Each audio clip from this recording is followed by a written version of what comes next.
साहब कहते सतना छोड़े सूरमा, सत छोड़े पतजा, और सत के बांधे लक्ष्मी या फेर मिलेगी। जैसे इस दास ने जब शुरुआत करी, मेरे घर वाले सुनने को तैयार नहीं थे इस मार्ग को।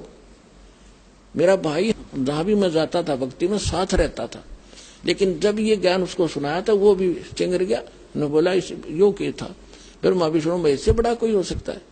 और जब उनको ज्ञान हुआ, सारा परिवार और सबसे आगे खड़े हो गया वही भाई आकर के, तो संघर्ष फिर हमने नहीं छोड़ा, इस बात को लगे ही रहे। और आज देख लो कितना विरोध हुआ, जेल तक भेज दिया झूठा केस बना के इस दास पे, लेकिन आज सफल हुए। परमात्मा कहते सतना छोड़े सूरमा, सत छोड़े पतजा, और सत के बांधे लक्ष्मी फेर मिलेगी। हम परमार्थ में लगे हैं, स्वार्थ में गलती कर आदमी 100 बार जेल जाओ, और दुष्ट कर्म है उसका। यदि कोई अपराध करके जाता निरपराध, ये तो एक स्वतंत्रता जैसी लड़ाई है। अज्ञान से ज्ञान को स्वतंत्र करवाना है, जीव को काल से स्वतंत्र करवाना है। इससे बड़ा संघर्ष और इससे बड़ा पुण्यमय कर्म इस पृथ्वी पर नहीं है। आत्म प्राण उद्धार ही ऐसा धर्म नहीं, और जीव का उद्धार करा दे इससे बड़ा कोई पुण्य नहीं इस पृथ्वी पे। तो वो दास कर रहा है, और अब मेरे बच्चे भी सारे लग कर तुम उसी में लग जाओ, सब अपने भाई बहन है।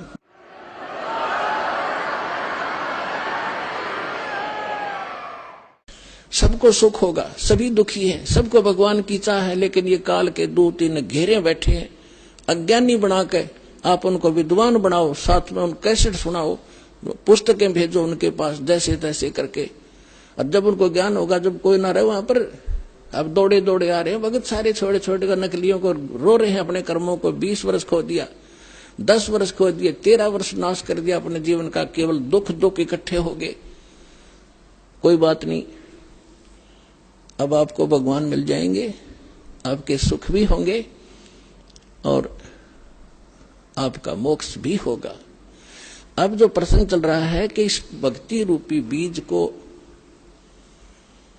और इस फसल को वही परिपूर्ण करेगा जो इसके बारे में पूर्ण ज्ञान हो जाएगा जिसको। जैसे किसान खेती बोता है, हमारे हरियाणा क्षेत्र में नहर से सिंचाई की जाती है, और गेहूं का फसल जो है सर्दियों में ही परिपक्व होती है। दिसंबर जनवरी के महीने में यहां इतनी भयंकर गर्म सर्दी पड़ती है, शीत लहर चलती है। हम अपने कमरे कक्ष बंद करके रजाई ओढ़ के कंबल जोड़ते हैं, या कोई हीटर वगैरह लगा के अपने को ताप प्राप्त कराते। और उस समय उस किसान का खेतों में पानी लगाने का नहर का समय होता है। अब उस सर्दी को देखे कोई बाहर ना निकले, पड़ोस के दूसरे घर में भी जाना हो तो इन्हों सोचा सुबह जाऊंगा, अब तो बहुत ठंड है बाहर, आलस कर जाएगा। लेकिन वो किसान आलस नहीं करता।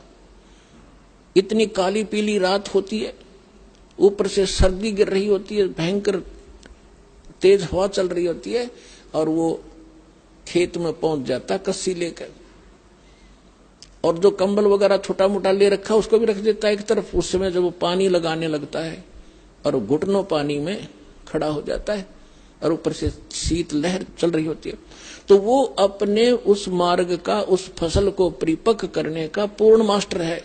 उसको ये मालूम है, जब मैं आज आलस कर गया और सर्दी से डर के कमरे में बैठा रहा, पानी का समय निकल जाएगा, मेरी फसल सूख जाएगी, मेरे बच्चे भूखे मरेंगे और मैं निर्धन हो जाऊंगा।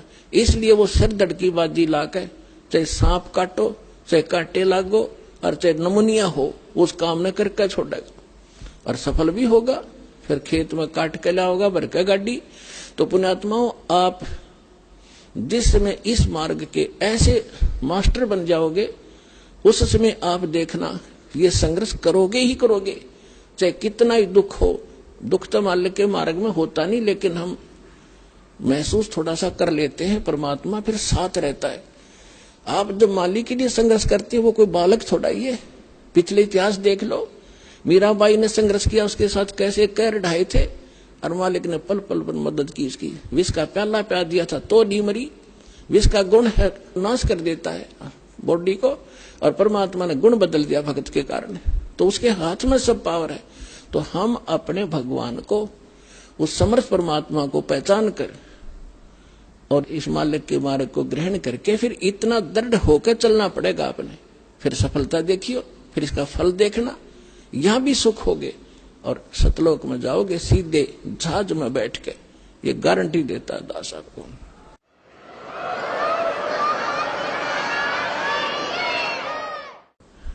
अब इसको सफल करने का तरीका, एक यज्ञ है धर्म की, दूजी यज्ञ है ध्यान, तीजी यज्ञ हवन की और चौथी यज्ञ परिणाम। यज्ञ पांचवी ज्ञान है। ये पांचों यज्ञ आपसे यहां कराई जाती है। आप घर पे तो करते ही करते हो, लेकिन यहाँ एक विशेष डोज दी जाती है। जैसे हम ज्यादा सीरियस हो जाता है रोगी, तो डॉक्टर सबसे पहले जाते ही उसको ग्लूकोज वगैरह, ऑक्सीजन वगैरह लगाता है, एडमिट करता है कुछ समय के लिए। अब जो दास बता रहा था कि जो खेत में बीज बो दिया, बीज तो समझो ये मंत्र है, प्रथम, सेकंड और थर्ड, तीसरा सार नाम, और ये खाद और पानी है, ये पांचों यज्ञ।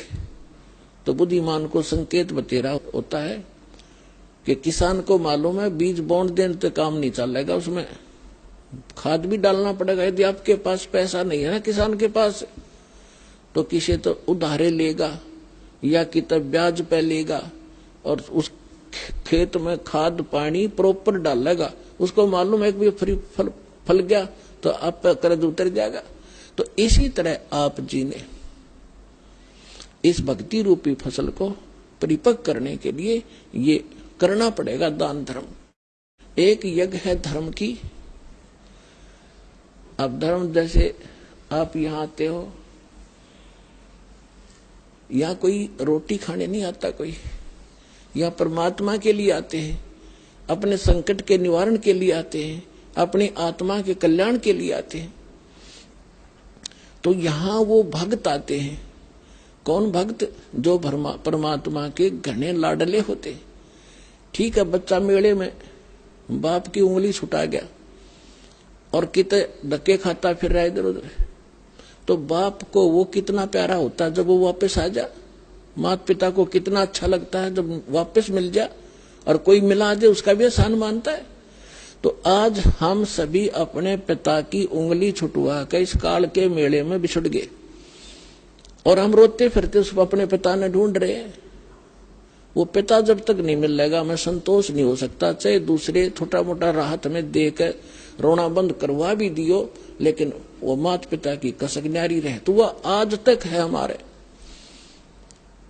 तो इस प्रकार जब आप यहां जो आ रहे हो वो बिछड़े हुए हो उस परम पिता के, जो 600 वर्ष पहले आया था। उस समय आप उंगली छुटाए गए थे और अब तक भटक रहे उसको ढूंढते हुए। अब दया करी है दास के ऊपर, पहचान बताई है कि अपना पिता ये है, ये लक्षण है उसके। आप इस काल को पिता समझ रहे हो तो स्वार्थी है। तुम्हें होटल पे नौकर रखा हुआ है 2 रोटी के लिए, ये तुम्हारा पिता नहीं है, सुखी नहीं दे सकता होटल का मालिक। अगर वहां कोई नौकर है तो आप इस होटल के मालिक के नौकर हो, 2 रोटी के लिए मूर्ख बना रखा है तुम्हारे को, अपने स्वार्थ सिद्धि के लिए। तो अब ये ज्ञान आपको कराया गया है कि ये है आपका पिता, ये देगा आपको सारा सुख, आपकी संपत्ति का हिस्सा देगा, ठाठ से रहोगे, धनी है ये। आप एक कंगाल के नौकर थे इस काल के। तो अब जितने भी भक्त आत्मा यहां आ रहे हैं और जो इनको माध्यम बनता है अपने पिता का घर बताने के लिए, उसका भी एहसान परमात्मा उसको भी इतना ही क्रेडिट देता है। अब यहां तक बताया है परमेश्वर ने अपनी वाणी में कि एक जीव को उस काल के खेमे तय, काल के ग्रुप से निकाल कर और परमात्मा से जोड़ देगा, बता देगा रास्ता ठीक। उसको इतना पुण्य होगा जैसे करोड़ गायें हत्थे में कटती हुई बचा दी हो, इतना पुण्य मिलेगा उस प्राणी को जो यहां तक का रास्ता बता देता है। और यहां आ जाता उसका तो कहना है कि कितना फल मिलेगा। अब जैसे एक प्राणी यहां ना आता, फिर अगले जन्म में गधा बनेगा, कुत्ता बनेगा, बकरा बनेगा, मुर्गा बनेगा, तेरा कितनी दुर्गति होगी। और उसका वो कैर टलवा दिया उस प्यारी आत्मा ने, समझदार ने, और अपने पिता के घर छोड़ दिया। अब उसके वो सारे कैर टल गए। और उसको क्रेडिट मिला। एक धनी का बेटा खोजा, बताने वाले को भी नाम दे देता है, लाखों रुपए, ले भाई बेटी खोजा, गुम हो जाती है, बताने वाले को भी लाखों रुपए नाम देता है। तो ये क्रेडिट भगवान का इंटरनल है, बाहर दिखाई नहीं देता। परमात्मा के एक एक वचन पर विश्वास कीजिए और इस धर्म के मार्ग को आगे बढ़ाइए। अब यहाँ जो पुण्यात्मा आते हैं, परमात्मा के बच्चे आते हैं, विशेष प्यारे आत्माएं आती हैं, वैसे तो नहीं आते। बाकी और लोग गालियां देते हैं, वो ऐसा है, लूटता है, फलान करता है, या तो यहाँ आने वाले को पता चलता हम लूटते हैं, क्या करते हैं। दास तो एक कुर्ता पजामा भगत वैसे दे देते हैं भिखारी को, या कोई पैंट कमीज, इससे अतिरिक्त कुछ नहीं मेरे पास। जो भी आता है सारा भगवान के बच्चों के लिए, सारी व्यवस्था में, खाने में, मैटों के लिए, पंखों के लिए, सारी व्यवस्था आपके लिए, एक पैसा परमात्मा का एज इट इज यूज होता है, और इसलिए आप फल रहे हो। अगर इसमें से एक नया पैसा भी खराब कर दिया जाए, मालिक साथ नहीं देगा आपको भी।